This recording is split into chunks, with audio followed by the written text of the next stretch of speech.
All right, let's do this. 26 years ago and a day today.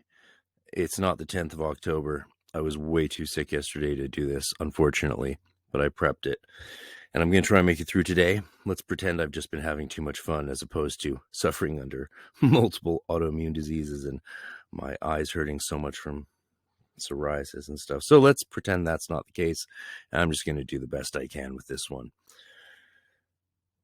October 10th,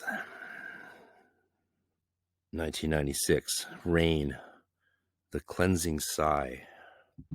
This was a peak meditation. So again, I was focusing on meditating primarily in between my failed Don Craig modern magic experiments with my Wiccan coven, and had returned to focusing just on sort of the yogic practices of my childhood that I'd been brought up in and initiated into when I was 7. So at this stage, it's important to remember I've been meditating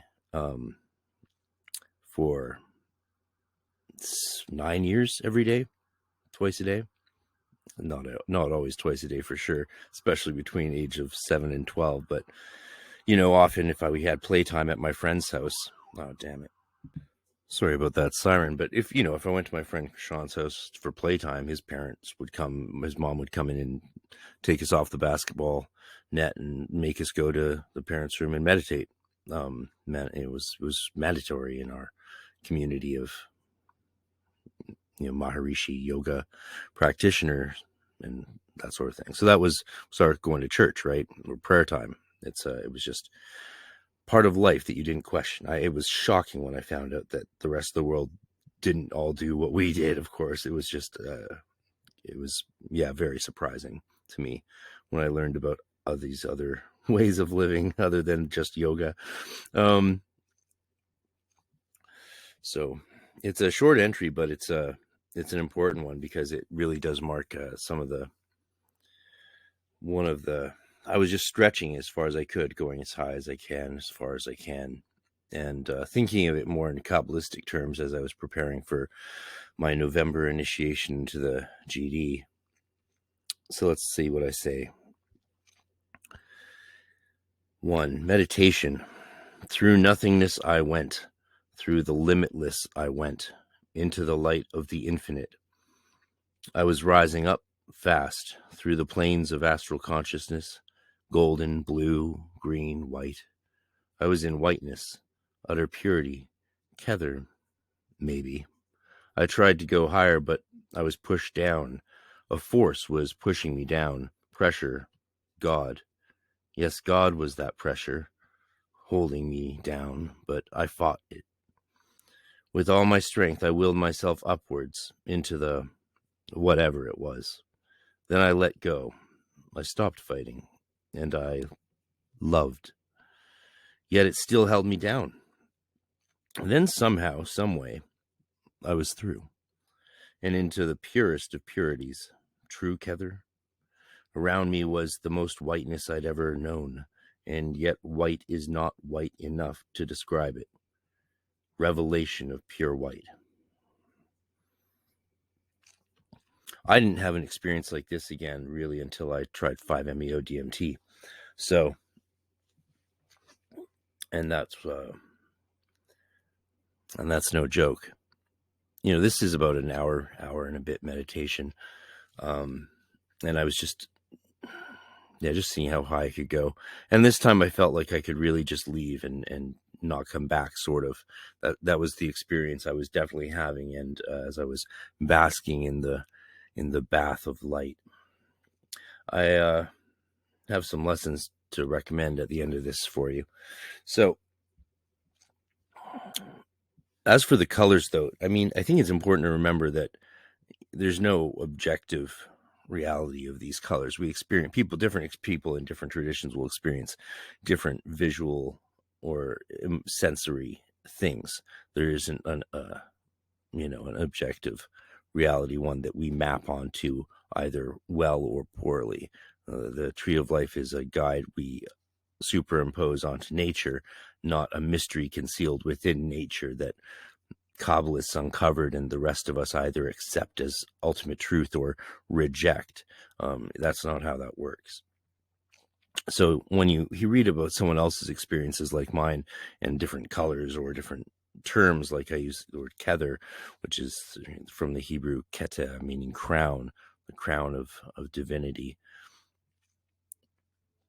It is very interesting about the pushing and pulling, and this ties in later to what I would learn eventually was in the Golden Dawn taught as rising in the planes. Of course, the only difference between this way of doing it and that way was here I was using a yogic mantra that I'd been initiated into in 1988. And, no, that was the second mantra I was using here. So that would have been 1991. I got that one. And in the Golden Dawn rising in the planes technique, you're using Hebrew divine names, of course, to rise upwards, as opposed to, yogic sounds or whatever it is that the TM transcendental meditators refer to their mantras as. So the other note I had about this is just a 2-pointer, and I wish I'd used better terminology in this write-up. But the fact is, these were being written right after I came out of these states, or as soon as I could thereafter. Wasn't waiting till that night to record what my meditation was that day. So I was writing it then, and still coming down in many ways. So the fact that I'm repeating the same words over and over actually makes a lot of sense and speaks to the real depth of the state that you can get into there. 2, I was not fully there. For my physical form was still sitting, taking energy for its maintenance. I was not fully there. I could not be fully there, for I had much to do. So I'm acknowledging the idea that you could just depart. But it was really an experience that I wasn't fully there because the body was still alive. So, yeah. And, I don't know if I believe that you can just decide to float away in deep meditative state, but I definitely this was the only time probably that I was at a place where I felt like maybe I could. That's why I made a note of it. Or I was commenting on the fact that, it's really nice to be in this heavenly realm of divine white light. And maybe it would be nice to be there, but not yet. So I end the diary entry with that note into the depths of the radiant darkness, I guess. And that darkness in meditation is the light, and that light is the darkness, and the two become one in Kether and unite in the divinity of all nature, both nature, naturing, and nature, natured. So what insights do I have for you? This has been I've made it through it almost. Don't chase results. Definitely don't look at this experience and be like, oh, I've had that experience, or I should have that experience, or I could have that experience. Don't think that way. And definitely, just you won't get those experiences if you do that. Remember, this is a meditation. This is probably the most profound meditation I've ever had in my entire life. And it was achieved after devotion for 8 years to this practice and to doing these spiritual practices. So, yeah, don't be hard on yourself. Most of the time, my meditations are just me watching insane thoughts go through my head and letting them go so that they don't, own me.